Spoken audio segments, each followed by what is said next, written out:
What are the cognitive skills that is enabling us to conduct each and every function towards growth, prosperity and success, and how these cognitive skills are clearly divided into soft skills and hard skills, how these cognitive skills are getting deteriorated down within us by the stressors and the agents that are working upon us in order to deteriorate, in order to contaminate, in order to slowly finish the cognitive skills within us.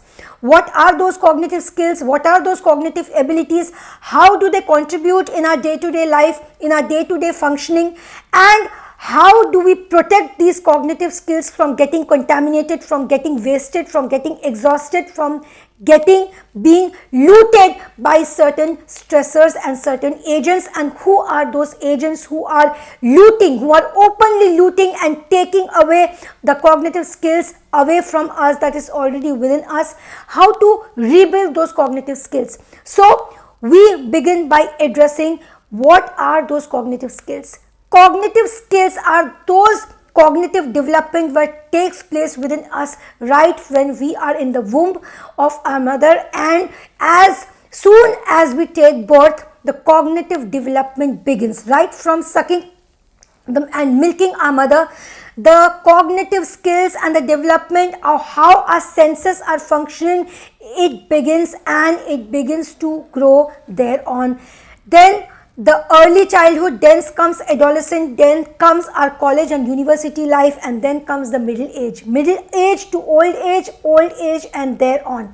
There is a constant deterioration of the cognitive skills, and this reason behind this deterioration is nothing but our own wrong choices and decisions of spending our time with certain entities, certain powers, certain people, certain things and certain habits. Cognitive skills such as the building process, the rebuilding process, the information taking process, and how our analytical mind is working. Those are the cognitive skills, the cognitive abilities.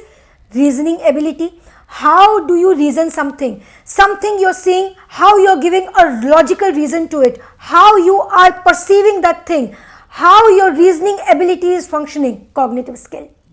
How you are perceiving or reading something, cognitive skill. How we are learning something, cognitive skill.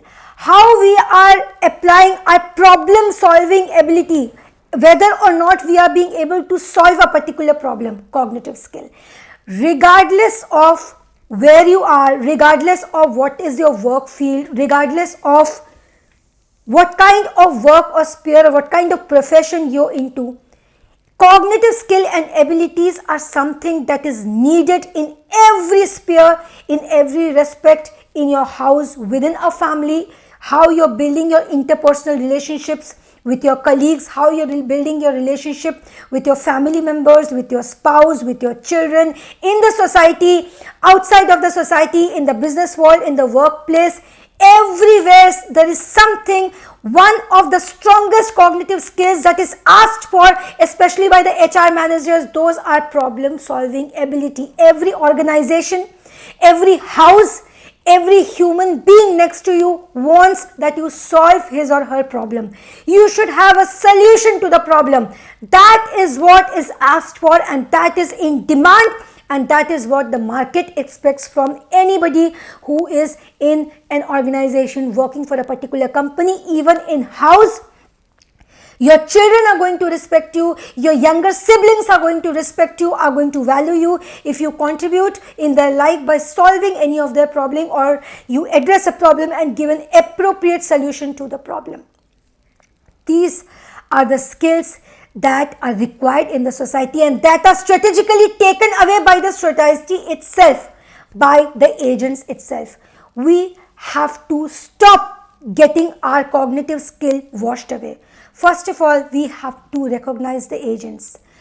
Negative energy, that is in Sanskrit the nakaratmak urja, the negative energy is a part of the universal law that has been deployed by the satanic power in order to drift us away, in order to distract the mind of the human being and pull and consume the human being into the world of illusion, in the world of suffering, in the world of distraction, in the world of unhappiness, anything and everything that can contribute you to lose your cognitive skills and ability. That is what the negative energy does, and it deploys certain agents. Those agents can be in the form of human being, in the form of entity, in the form of a power, in the form of a bad habit, in the form of your own self. At times, your own self can become an agent that is becoming a root cause or instrumental in deteriorating our own cognitive abilities. How? Stressors. Recognize the stressors in your life. Recognize the content in your life. There can be a person in your life who is very close to you, who is either your friend or a family member, who can never willingly cause any harm to you, but the person is full of vibration that is quite unstill, that is very, very thriving, that is very, very heavy energy that person is carrying all the time within him or her, and that person is very close to you. Most of your hours you spend with that person, and whenever you talk to that person, you experience there is some sort of discomfort within you, there is some sort of lack of peace of mind within you. Everything, you're enjoying the company of that person, but there is the peace of mind that always gets hindered, that always you lose your peace of mind whenever you are spending your time with that person. Your energy gets drained, your positive energy gets drained, you feel drained literally when you're spending time with that person. Then you have to immediately understand that this person may it be your best friend, may it be a very close family member of yours, may it be your boss, may it be your colleague, anything, any human being or any creature that is draining, exhausting you out of your energy. You have to understand that this is a stressor agent. This is a stressor agent who has been deployed to demoralize and take away and wash away and waste my cognitive skills. And once your stressors are getting inside of you, what they do, they contaminate your aura, they deteriorate your cognitive skills. For example, if you have had a PowerPoint presentation in your office and you have had a great day, you have had a great presentations because of your skills. 1 week you spend with a person or with a thing or with a habit that is constantly keeping you in pressure, that you're not in peace of mind. The next week you do the same presentation, you will see a gradual deterioration in your presentation. It will not be like the way you did earlier. And this is a scientifically proven fact. Why does it happen? It happens because science has its way that the cognitive skills are subject to distraction. They are subject to distraction. If you are not working of them, if you are losing them, or if you are giving them away, then they will fly away from you. Mind is very tactful, mind is very, very sly. Human mind is very complicated and cunning and very, very smart. If you do not work and hold on to those skills, your skills will get wasted. Simply, you will lose out on the skills. Any bad habit, you have to understand that this particular habit is interesting me. I am developing a lot of interest towards this habit, but this habit is gradually wasting and exhausting my cognitive skills. Anything that you do in your life that is causing you to loosen your peace of mind, you have to, that is the red flag, that is the red alert that you are losing your cognitive skills. Now, content is one such thing you have to focus on, because how you're going to stop it? You have recognized those agents. Now, final measures, 2 things you have to do by which you will at least stop and prevent from any energy to take away your cognitive skills. Nobody can deteriorate your cognitive skills. Firstly, content. Any content you are taking within, may it be in the form of a company that we just talked about, social media, mobile phone, what you're watching on TV, and the topics that you're discussing or having with a personal friend or anybody, the topics that you're discussing. Don't let any stressful content go within you. Suppose you're watching a very complicated subject, a very complicated news you have come across, that is a very disturbing news, a very sad news, or a very energy drifting news. Simply stop watching that news, because You might develop interest to watch that news. You might develop interest to talk about that news, have a good gossip about some bad event that has occurred. But those few minutes of pleasure, that enjoyment which you will have discussing or watching that content, that will take away one good part of your cognitive skills, say 1%, 2%, it's a big amount. It is a big amount of cognitive skill that you're losing, because cognitive skill is the way your brain is taking the information and it is distributing the information to the rest part of your brain. That is the cognitive functioning. So if you are allowing it to deteriorate, then you cannot grow further, you cannot progress in whatever you are doing, maybe in your family life or your workplace, regardless of what you are doing. You cannot progress, you will lag behind and people around you will go ahead of you. Address the content.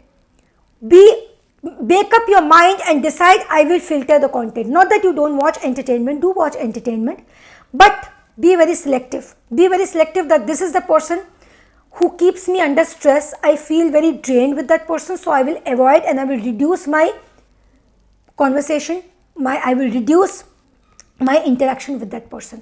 This is the content that is harming me, I will reduce my watch intake of this particular content. Okay, next is 10 minutes of guided meditation.